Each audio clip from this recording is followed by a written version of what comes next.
Taigi, dar kokias 20 minučių turim su ministru pasikalbėti ant šių foteliukų. Jūs jau klausėt, smagu, savo dalyvio biliete, kortelėje arba čia nuskenuokite QR kodą ir užduokite klausimą, aš juos būtinai paklausiu.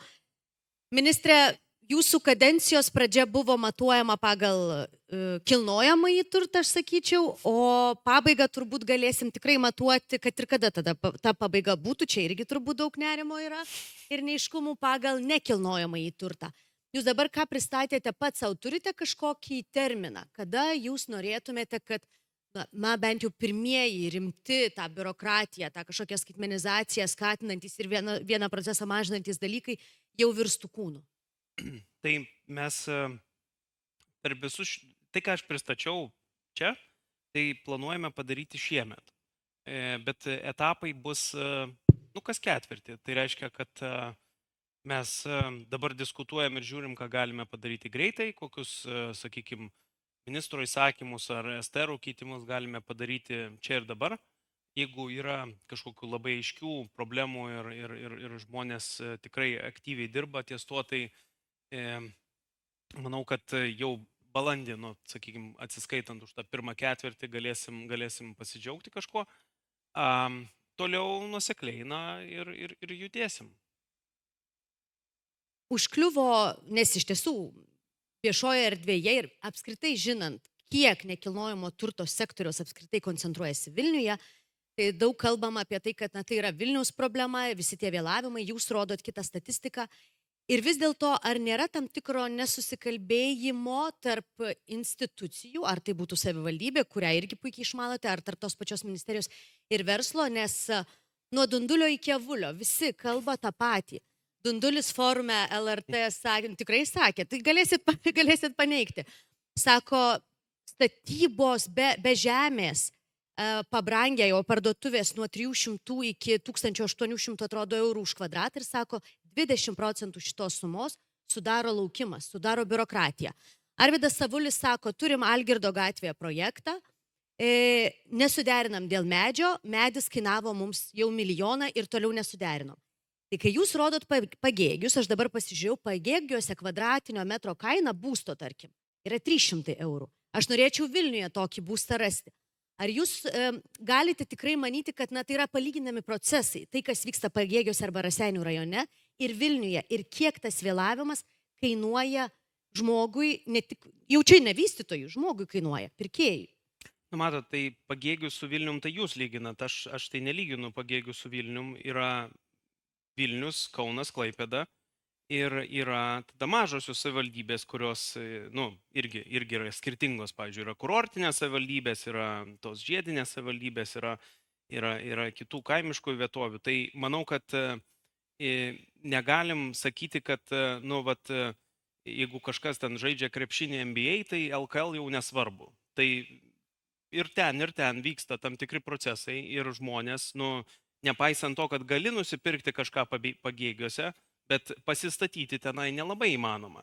Tai šitoj vietoj juk irgi yra žmonės, kurie atsakingi už tos darbus ir tie procesai tenai turi būti ir vykti lygiai taip pat gerai, kaip bet kuriam kitam mieste. Aišku, čia mes susirinkom ne dėl Pagėgių, o dėl Vilniaus ir galbūt Kauno, Klaipėdos, kitų miestų, kur ta ekonomika nekilnojamo turto prasme yra didžiausia ir kur ir problemos didžiausios, nes manau, kad, nežinau, nuo Dundulio iki Avulio tai yra abudu Vilniečiai ir Vilniuje vysto projektus ir su Vilniaus miesto savivaldybė, manau, turi tą vienokią ar kitokią patirtį, kurią gal ir patys labiau įgarsina, negu aš galėčiau įgarsinti, bet šitoje vietoje manau, kad neieškoti, kas kaltas ir nesakyti, kad va dabar savivaldybės kaltos ir čia mes nieko patys apie tai nedarysim. Mes turim labai aiškius indikatorius, kas yra blogai, kur yra blogai, kiek kas stringa ir tada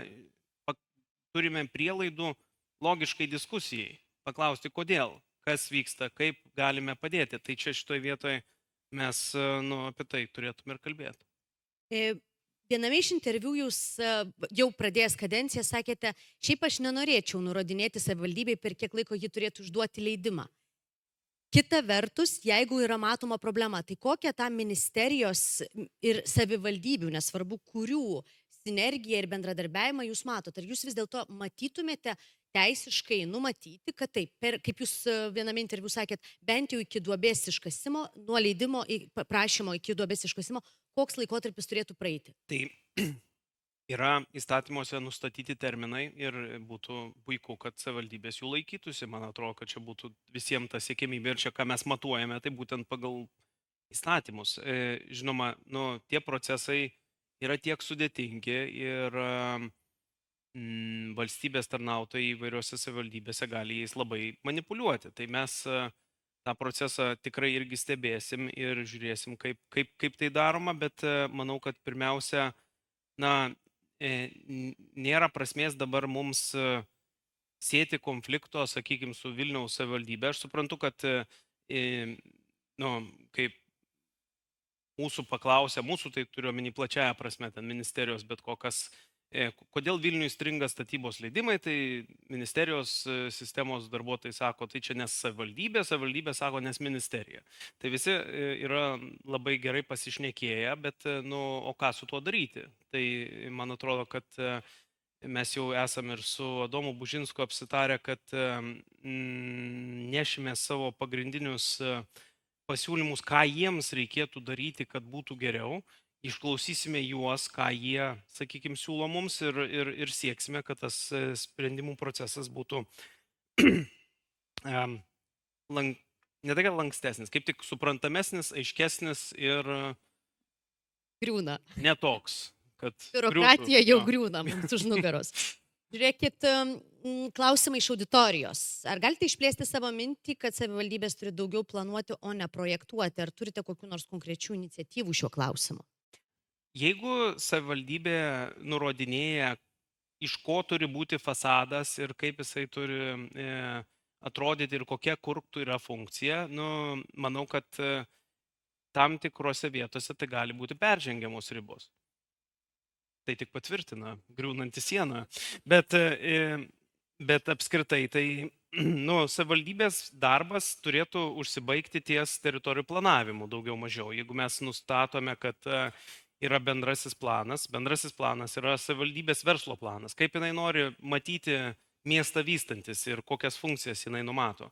Tai jeigu jinai numato, kad tenai gali būti vienokio ar kitokio tūrio namas, tai vėliau, sakykime, architektūros kokybės kriterijų kėlimas, jis irgi turi būti visiems vienodas, aiškus ir racionalus, o ne toks, kad čia vienoje vietoje mes pasvarstėm apie architektūros kokybę vienaip, kitoje vietoje kitaip. Tai čia tokių situacijų mes tikrai matome, mes jas stebime, bet kol kas vėlgi nenoriu tuščiai šnekėti, nes neturime apie tai tikslių duomenų. Kai turėsime tikslius duomenis, priimsime sprendimus. Padėsim šitam darbe, kad buvot Vilniaus miesto savivaldybės administracijos direktorius, patirties prasme, kontaktų prasme, procesų valdymo prasme? Tai ir padės, ir pakenks, nes viena vertus tai tie žmonės daugumoje ten tikrai yra labai pasikeitusi ir komanda, ir aplinka, ir tie procesai yra jau nebe tokie, nuo lapkričio 1 jau viskas yra kitaip. Daugiau mažiau tai, bet šiaip turbūt visa gyvenimiška patirtis padės šitam darbe ir kartu gal trukdys.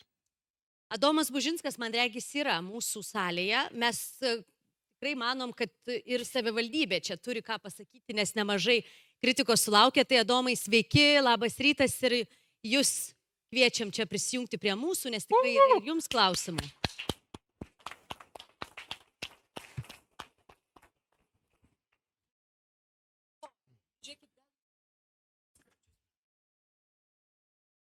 Pone Bužinskai, tai kaip jūs visą tai, tikrai daugiausiai kritikos vis tiek yra Vilniui dėl objektyvių priežasčių. Dar vienas dalykas, kuris man labai užkliuvo ministro pirmuosiuose pasisakymuose interviu, jisai sako, tikrai nereikia kreipti dėmesio į visų interesų grupių teisės ir interesus. Vilniaus miesto savivaldybė iš tiesų spinduliuoja kitą mintį, kad reikia kuo daugiau visuomenę įtraukti į procesus, pasitarti ir tuomet nuspręsti, tai leisti avuliui kirsti tą medį ar neleisti. Kokia čia pozicija yra miesto savivaldybės? Tai avuliui mes leisim kirsti medį, kai pastatys stadioną, mes jau esam sutarę. O šiaip jeigu šnekant rimčiau, tai man atrodo, kad faktas, kad mes sulaukėm ir objektyvios, ir nebūtinai objektyvios kritikos, gal labiausiai mes sulaukėm dėmesio, nes natūralu, kad Vilnius yra įdomiausias vystymui, Klaipėda kruta mažiau, Kaunas turi aiškius procesus, kurių mes niekad nedarysim. Tai natūralu, kad to Vilniuje noro gal įsiklausyti į gyventojus ir pats gyventojų aktyvumas yra toks, kad jisai reikalauja tų formatų, kad mes įtrauktumėm ir gyventojus, bet man atrodo, kad ne gyventojų įtraukimas yra didžiausia problema, o didžiausia problema yra, kaip ir minėjot, tam tikrų aiškių kriterijų supratimas, kur tiek rinka šiuo metu yra pasimetus dėl tam tikrų mūsų reikalavimų kartais gal ir perteklinių, tiek ir mes po visų teisės aktų pasikeitimų matom, kad yra to strigimo, yra to vėlavimo objektyvių skaičių. Tik reikia suprasti, kad viskas, kas atgula į savivaldybės vėlavimo statistiką, priklauso ne tik nuo mūsų institucijos, nes mes kartais atmetam projektus, kurių ir nenorėtumėm atmesti, bet juos atmeta kitos derinančios institucijos, bet su keiksmažodžiais mums visi skambina, nes mes galiausiai esam tie, kurie atmeta. Bet man atrodo, kartu ir su Povilo prisijungimu į aplinkos ministeriją mes jau esame pateikę 45 beveik pasiūlymus, ką galima būtų patobulinti iš mūsų pusės, kaip palengvinti mūsų gyvenimą. Tikrai Povilas supranta, ką galima būtų padaryti iš tos pusės, kad ir mes jam gyvenimą palengvintumėm ir visai rinkai. Tai aš manau, kad mes esam pasmerkti sėkmiai. Mes to tikimės. Klausia anonimas. Turbūt abiem klausimas, ministrė, gal jums labiau, bet ir matyti ir savivaldybė susiduria su ta problema. Ištaisius pastabas ir teikiant vėl projektą informacinėje sistemoje gaunamos naujos pastabos. Turime procesą, kuris neaišku, kada baigsis tos pastabos. Ar gauti pastabas iš pirmo karto yra realu? Iš tiesų, čia galbūt galima kalbėti ir apie tą skaitmenizaciją, kad iš tiesų kuo daugiau dalykų būtų perimama elektroninėje erdvėje ir kas yra ateitis viena vertus, kita vertus, rinkos specialistai sako, skaitmenizacija tų statybų dar yra pirminiuose etapuose Lietuvoje. Tai tikrai realu ir manau, kad mes turime siekti, kaip dažnai šitą klausimą keliama, gal reikėtų įvesti ką nors, kad taip būtų, bet viskas yra įvesta viešojo administravimo įstatyme ir tos pastabos turi būti teikiamos vieno langelio principų, dėja, ne visada taip gaunasi, ne visada tą paralelinį derinimą ir pastabų surinkimą iš visų galima padaryti, bet manau, kad tas automatizavimas tai tikrai būtų apie tai ir padėtų link to nueiti, nes jeigu mes turim, sakykime, projektą, įkeliam jį ir ten yra pirminės pastabos duodamos, pavyzdžiui, ten pavadinimas blogas ar dar kažką jisai atmetamas, tada į vidinį ten tolimesnį derinimą jis net nenueina. Tai šitoje vietoje, jeigu mes turėsim daugiau patikrinimo perkelto robotui, tai robotas sutikrins, o žmogus jau tikrins tik tai turinį, kokybę ir tokius dalykus, kurių robotas patikrinti negali. Tai čia manau, kad perspektyvos to vietoje tikrai yra. Tai aš dėl tų papildomų pastabų galiu pasakyti, kad čia yra matyti pats didžiausias vėžys visos sistemos. Man atrodo, kad mes esam smarkiai pasigydę nuo to, bet karts nuo karto dar išlenda tų dalykų, tik tai, ką minėjo ir pats ministras dėl to, kad savivaldybė neturėtų projektuoti, tai kartais taip yra, kad savivaldybės pastabos, pavyzdžiui, iššaukia pakeitimus, kurie, tarkim, lemia pasikeitimus kitose srityse, kuomet kitos derinančios institucijos tada sako, palaukit, šitą pakeitus keičiasi visa esmė. Tai informacinių sistemų, tos pačios infostatybos tobulinimas, užlokinimas to pačio dokumento, ką mes minėjom, ir galimybė taisyti tik tą vietą, kurioje yra suteikta pastaba, būtų labai geras pakeitimas tiek mums, tiek rinkai, kad apskritai toms papildomoms pastaboms nebeatsivertų galimybė. Jeigu savivaldybė kažką pražiopsojo ir pramiegojo, tai tam galimybės antrų pastabų teikti nebebus, nes dabar, kai yra galimybė tą daryti, ir jeigu tikrai objektyviai, tarkim, koks nors specialistas prakrapštęs nosį to nepamatė, o kitas pamatė, mes negalim sakyti, kad, leiskit toliau daryti blogai. Jeigu sistema to nebeleis daryti, faktas, kad ir, na, biški atsakomybės lygis turės būti kitas. Žinot, apskritai aš galvoju, kad reikėtų daugiau atsakomybės suteikti projektuotojui, nes mūsų rinka jau yra tokia, pakankamai brandi šitoje vietoje ir galima būtų jais labiau pasitikėti ne tiek, kiek, sakykime, tai specialistais, kurie būtinai turi ten kažką suderinti ar sužiūrėti. Tai čia, tas atsakomybių išgryninimas ir paskirstimas to lygus, tai kad visi žmonės suprastų, ką tiksliai jie turi daryti, manau, labai svarbus. Čia gal aš tik tai papildysiu irgi dėl to atsakomybių, kad neatrodytų, kad mes norim jas nusimesti, bet man atrodo, kad tai irgi padėtų procesus pagreitinti. Yra tai, kad, galiausiai savivaldybės specialistas gauna baudą iš statybų inspekcijos dėl to, kad architektas kažką netaip paskaičiavo. Tai kitas, kuris darė. Tai dabar šitoj vietoj faktas, kad išgąsčio iš, tarkim, ten jaunesnių specialistų savivaldybės pusėje tikrai yra.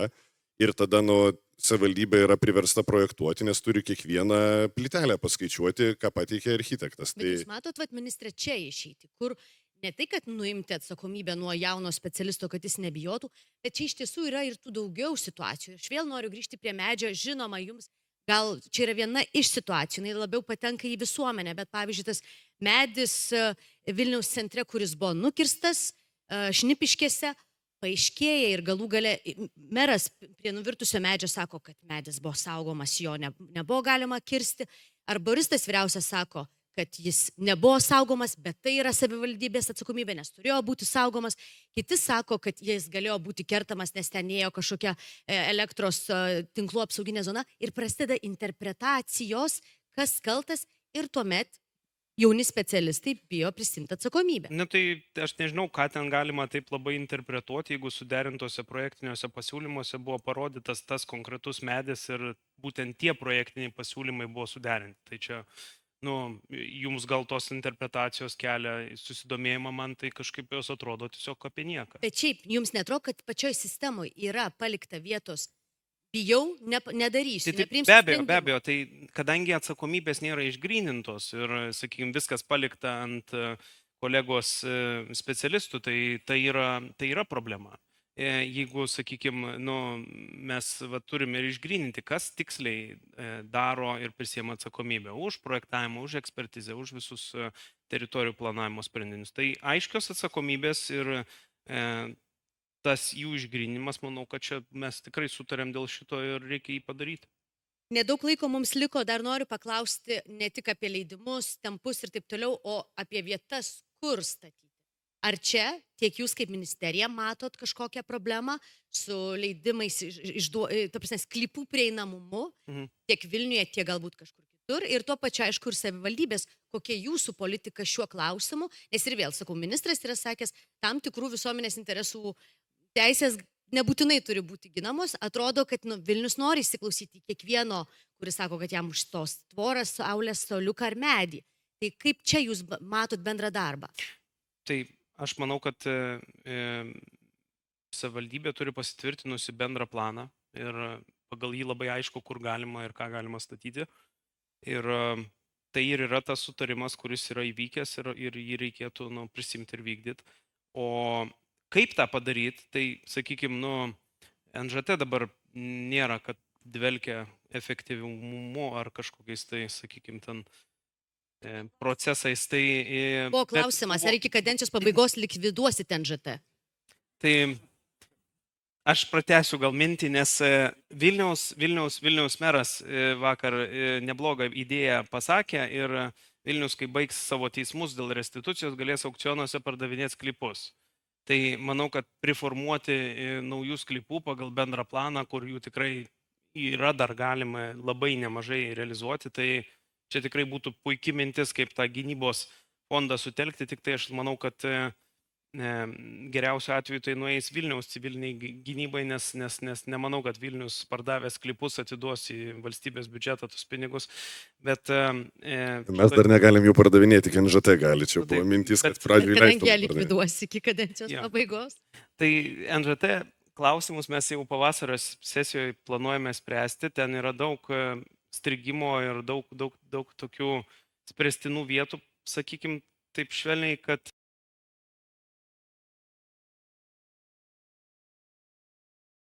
ir dabar dirbam, sprendžiam, ką su ją daryti. Dar vienas jūsų kadencijos toks svarbi kryptis, noriu ją užkabinti, nes ir Vilniui, ir visai Lietuvai tai svarbu yra renovacija. Čia yra svarbu ir regionams, kur galbūt mažiau tos naujos statybos.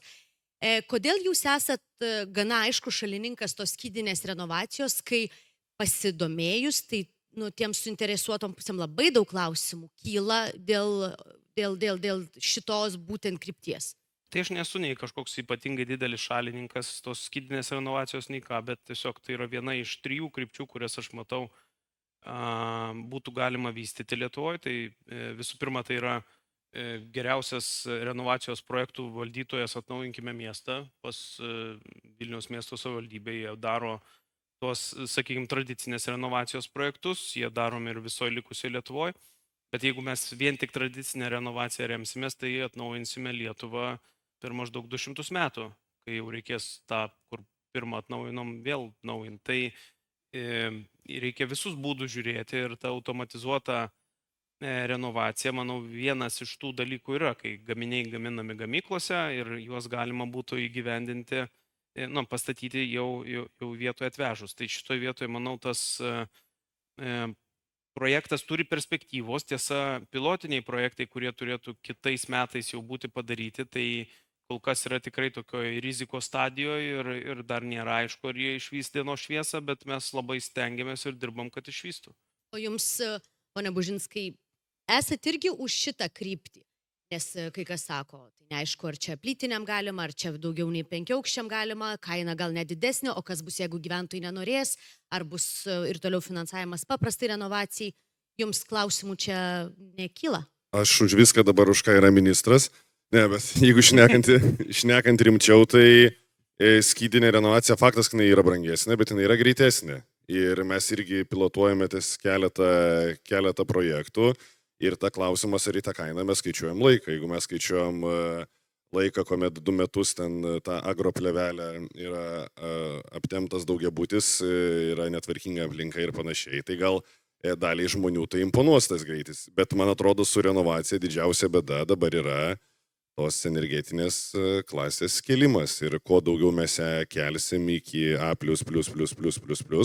tai tuo brangiau brangsta renovacija, tuo mažiau žmonių bus suinteresuoti tai daryti ir ta prasme neišjudėsim mes niekur. Tai mes šiuo metu matom kaip didelę bėdą tos energetinės klasės reikalavimų augimą.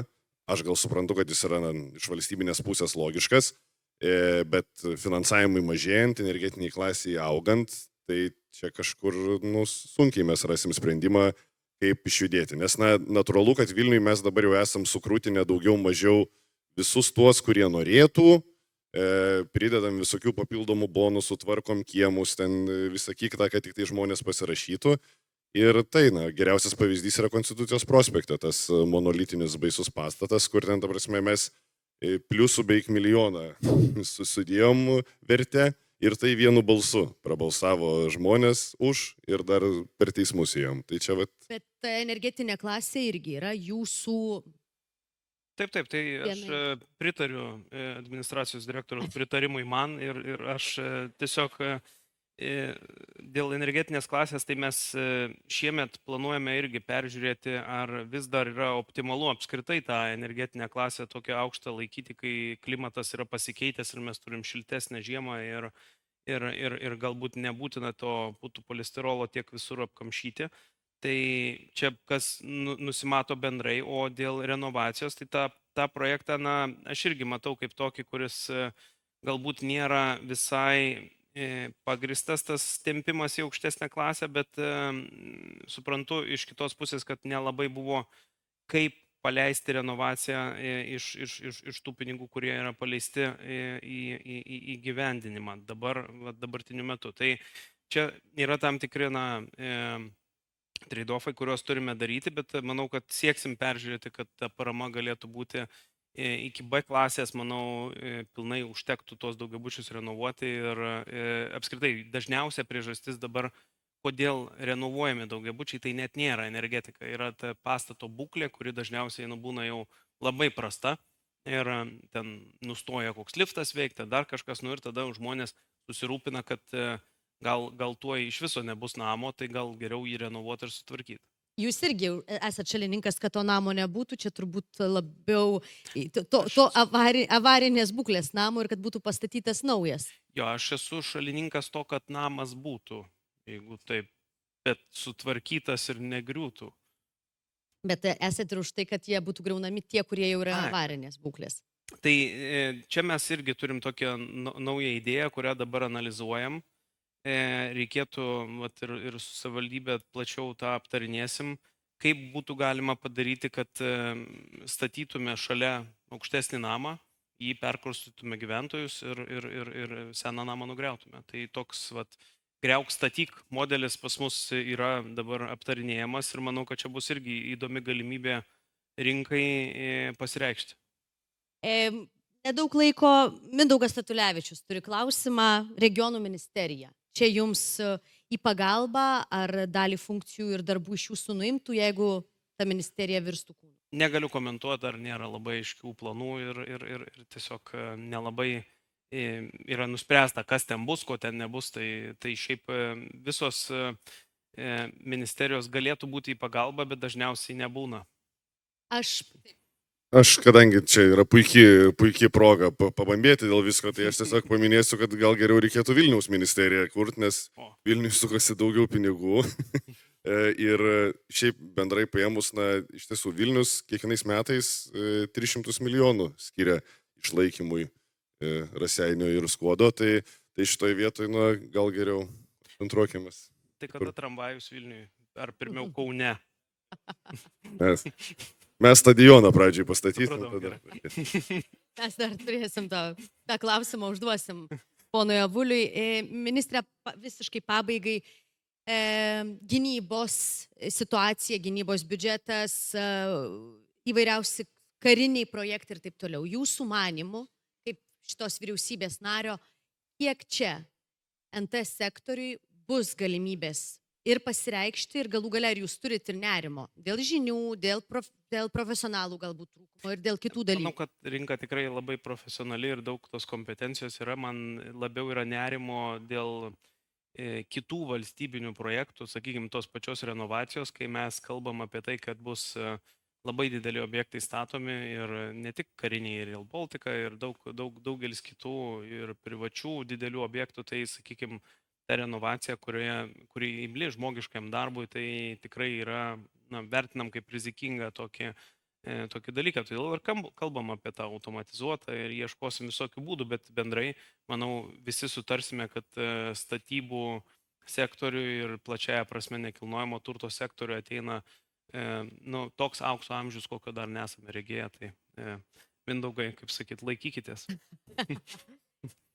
Kągi, jūs irgi ministrė laikykitės, aš kažkaip dabar žiūriu ir kad ta juosta yra tokios valdančiosios koalicijos turbūt simbolis, laikosi, bet jūs galite atsisukti drąsiai, pasižiūrėti, laikosi, bet ant plauko, kol mes kalbam, nesugriuvo ir nenukrito.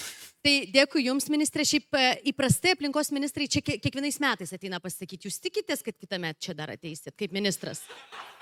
Mes turim susilažinę su vienu kitu ministru, kas pirmas, tai bus matyti. O tai jūs statėt už ką?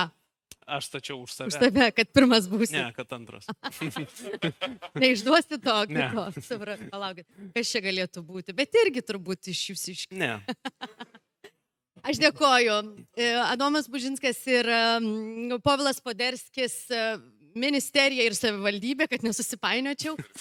Ir jų prioritetai NT sektoriui ateinančiais metais. Dėkoju jums labai.